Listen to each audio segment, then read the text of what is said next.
Chapter 5. The Last of the Blind Man. My curiosity, in a sense, was stronger than my fear, for I could not remain where I was, but I crept back to the bank again, when, sheltering my head behind a bush of broom, I might command the road before our door. I was scarcely in position ere my enemies began to arrive, 7 or 8 of them, running hard, their feet beating out of time along the road, and the man with the lantern some paces in front. 3 men ran together, hand in hand, and I made out, even though through the mist, that the middle man of this trio was the blind beggar. The next moment his voice showed me that I was right. "Down with the door," he cried. "Aye, aye, sir," answered 2 or 3, and a rush was made upon the Admiral Benbow, the lantern bearer, following, and then I could see them pause and hear speeches passed in a lower key as if they were surprised to find that the door was open. But the pause was brief, for the blind man again issued his commands. His voice sounded louder and higher, as if he were afire with eagerness and rage. In, he shouted, and cursed them for their delay. 4 or 5 of them obeyed at once, 2 remaining on the road with the formidable beggar. There was a pause, then a cry of surprise, and then a voice shouting from the house, "Bill's dead!" But the blind man swore at them again for their delay. "Search him, some of you shirking lubbers, the rest of you aloft and get the chest," he cried. I could hear their feet rattling up our old stairs, so that the house must have shook with it. Promptly afterward, fresh sounds of astonishment arose. The window of the captain's room was thrown open with a slam and a jingle of broken glass, and a man leaned out into the moonlight, head and shoulders, and addressed the blind beggar on the road below him. "Pew," he cried. "They've been before us. Someone's turned the chest and aloft."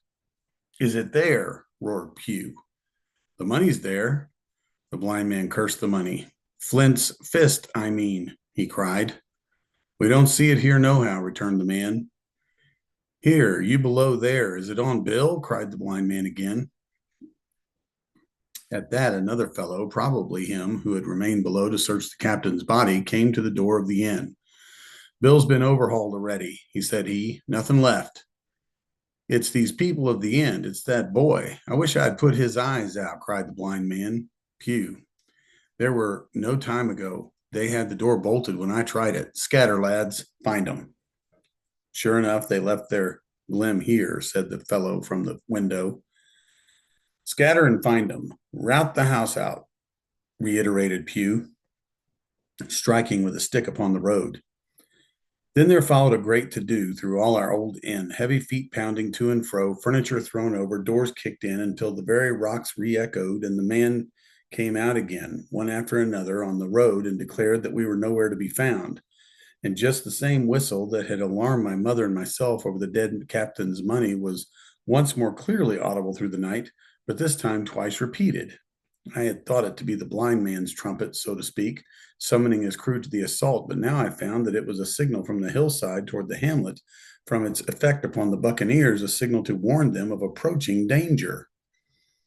"There's Dirk again," said one. "Twice. We'll have to budge, mates."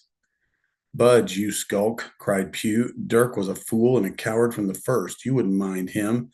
They must be close by. They can't be far. You have your hands on it. Scatter and look for 'em, dogs, or shiver my soul," he cried, "if I had eyes." This appeal seemed to produce some effect, for 2 of the fellows began to look here and there among the lumber, but half-heartedly, I thought, with a half an eye to their own danger all the time, while the rest stood irresolute on the road. "You have your hands on thousands, you fools, and you hang a leg.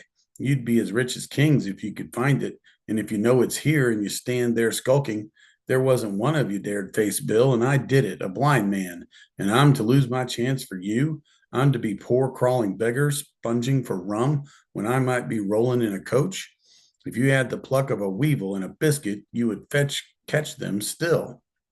"Hang it, Pew, we've got the doubloons," grumbled one. "They might have hid the blessing thing," said another. "Take the Georges, Pew, and don't stand there squalling." Squalling was the word for it. Pew's anger rose so high at these objections till at last, his passion completely taking the upper hand, he struck at them right and left in his blindness, and his stick sounded heavy on more than one. These, in their turn, cursed back at the blind miscreant, threatened him in horrid terms, and tried in vain to catch the stick and wrest it from his grasp. This quarrel was the saving of us, for while it was still raging, another sound came from the top of the hill on the side of the hamlet, the tramp of horses galloping. Almost at the same time, a pistol shot, flash, and report came from the hedge side, and that was plainly the last signal of danger, for the buccaneers turned at once and ran, separated in every direction, one seaward along the cove, one slant across the hill, and so on, so that half a minute not a sign of them remained but Pew. Him they had deserted, whether in sheer panic or out of revenge for his ill words and blows, I know not, but there he remained behind, tapping up and down the road in a frenzy and groping and calling for his comrades. Finally, he took a wrong turn and ran a few steps past me toward the hamlet, crying, Johnny, Black Dog, Dirk, and other names. You won't leave old Pew, mates, not old Pew. Just then the noise of horses topped the rise, and 4 or 5 riders came in sight in the moonlight and swept at full gallop down the slope. At this, Pew saw his error, turned with a scream, and ran straight for the ditch into which he rolled. But he was on his feet again in a second and made another dash, now utterly bewildered, right under the nearest of the coming horses. The rider tried to save him, but in vain, and down went Pew with a cry that rang high into the night, and the 4 hoofs trampled and spurned him and passed by. He fell on his side and then gently collapsed upon his face and moved no more. I leapt to my feet and hailed the riders. They were pulling up, at any rate horrified at the accident, and I soon saw what they were. One, tailing out behind the rest, was a lad that had gone from the hamlet to Dr. Livesey's. The rest were revenue officers whom he had met by the way and with whom he had the intelligence to return at once. Some news of the lugger in Kit's Hole had found its way to Supervisor Dance and set him forth that night in our direction, and to that circumstance my mother and I owed our preservation from death. Pew was dead, stone dead. As for my mother, when we had carried her up the hamlet, a little old cold water and salts that soon brought her back again, and she was none the worse for her terror, though she still continued to deplore the balance of the money. In the meantime, the supervisor rode on as fast as he could to Kit's Hole, but his men had to dismount and grope down the dingle, leading to sometimes supporting their horses and in continual fear of ambushes.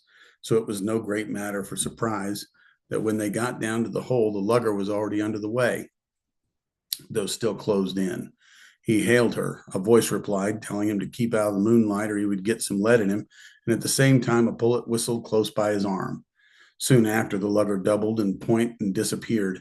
Mr. Dance stood there, and as he said, like a fish out of water, and all he could do was dispatch a man to B to warn the cutter. And at that, said he, it's just as good as nothing. They've got off clean, and there's an end. Only, he added, I'm glad I trod on Master Pew's corns, for by this time he had heard my story. I went back with him to the Admiral Benbow, and you could not imagine a house in such a state of smash.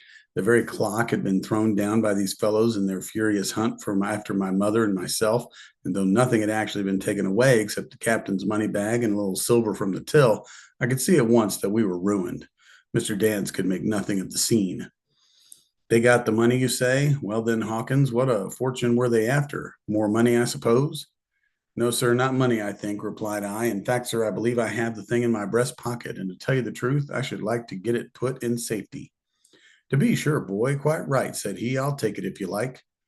I thought perhaps Dr. Livesey, I began. Perfectly right, he interrupted very cheerfully. Perfectly right, a gentleman and a magistrate. And now I come to think of it, I might as well ride round there myself and report him or squire. Master Pew's dead.